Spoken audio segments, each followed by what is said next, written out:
A game that combines city building, pirates, and card-based naval combat mechanics? Okay, nobody likes card-based combat, but you had me at pirates. Was Corsair Cove worth the wait? Watch on and find out. My name is Thoraxe, and this is Strategy for Busy People. If you've got a few minutes, I'll tell you what to play. It's finally here, and this time on Strategy for Busy Pirates, we're looking at Corsair Cove by Limbic Entertainment. I put just over 10 hours into this game.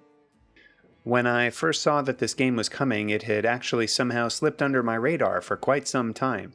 And then I heard about it and I said to myself, you love pirates and you love city builders. This is definitely going to be your jam. Then, when it finally came out, I saw that it was also included on Game Pass, and I said to myself, you definitely have to play this. And play it I did. Corsair Cove is a pirate-themed city builder that happens to, unsurprisingly, take place in, well, a cove.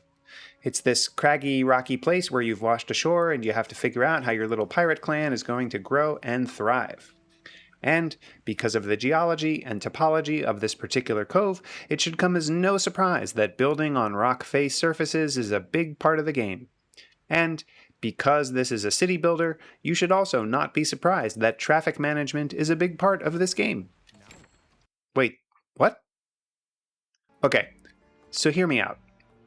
It's a city builder, but it's really mostly about resource transformation, which by the way is my favorite type of city builder. As an example, you have to take logs and rocks to the char burner to make char, and then you combine char and bird guano, the powder mill, to make gunpowder, and that gunpowder has to go to your gun towers so that you can defend your pirate haven against enemy attack. But all those resources have to get from place to place, and this is where the quote-unquote roads come in. As is to be expected in a pirate-themed game that is true to its nature, you have all manner of rope bridges and cliffside platforms that your inhabitants have to use to get goods from one place to another. Further, there are various unlocks which we'll cover momentarily that give you other types of conveyances for your people to move things around with. So yes, this city builder has traffic management too. If your people have to go too far over subpar transit means, it will reduce the effective goods that make it to the destination. Warehousing is also a big part of the game, and you might think that you can just build a bunch of warehouses to leapfrog your goods around, but this comes at a high cost of human capital. Every supply chain involves a fetcher for the specified goods, so two warehouses connecting a long distance between a producer and a supplier end up using at least 2 extra people, and people are, both interestingly and somewhat horrifyingly, a commodity in this game. So what does the progression look like in this city builder, and where does that naval combat come in? I'm glad you asked, because it's about time to cover that. You can build piers in specific locations, and having a pier allows you to build a ship. Once you have a ship, you can sail off into the semi-open world to have encounters. These come in all shapes and sizes. Raiding ports, finding treasure, attacking other ships, and many things in between.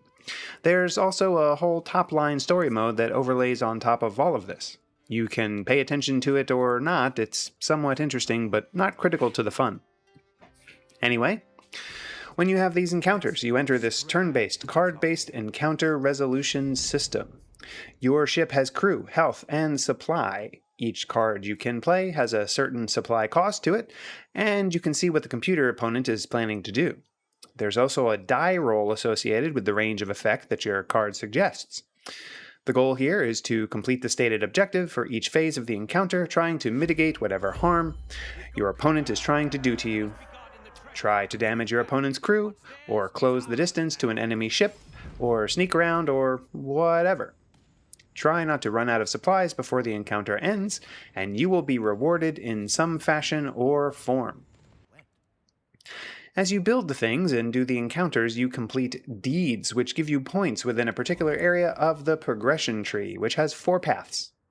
These 4 paths also correspond to the bigger game goals. Redeem your points for unlocks of buildings or improvements, and then do more things.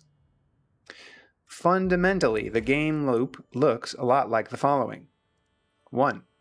Build a pier and build a ship and go out pirating. 2. Cash in sufficient deed points to unlock the next level of ship. 3.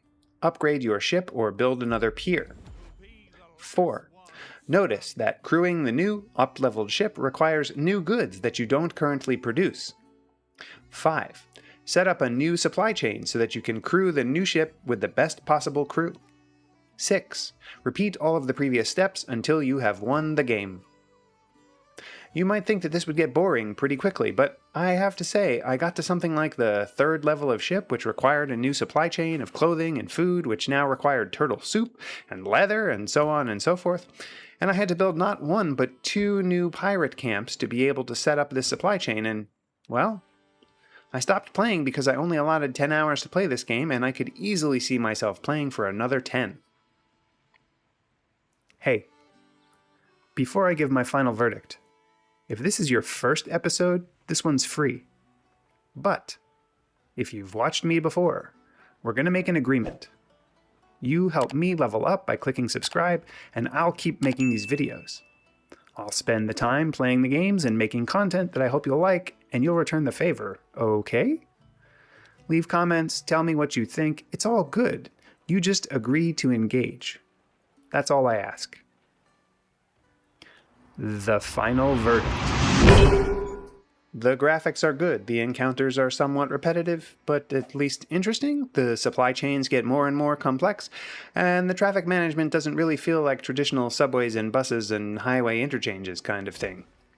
There is some messed up pathing that happens now and again, and you do find yourself revising some of your transit routes here and there, but it's usually not a chore. There's this whole other game mode which is basically exactly the same game, just minus the story, but with some other twist to the island. I could take it or leave it.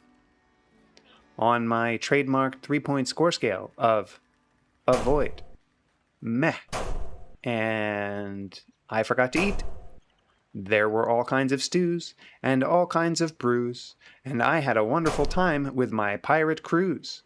So pick up your shoes and pray to your muse, because you're probably going to spend an unholy amount of time playing this game, so order a pizza or something.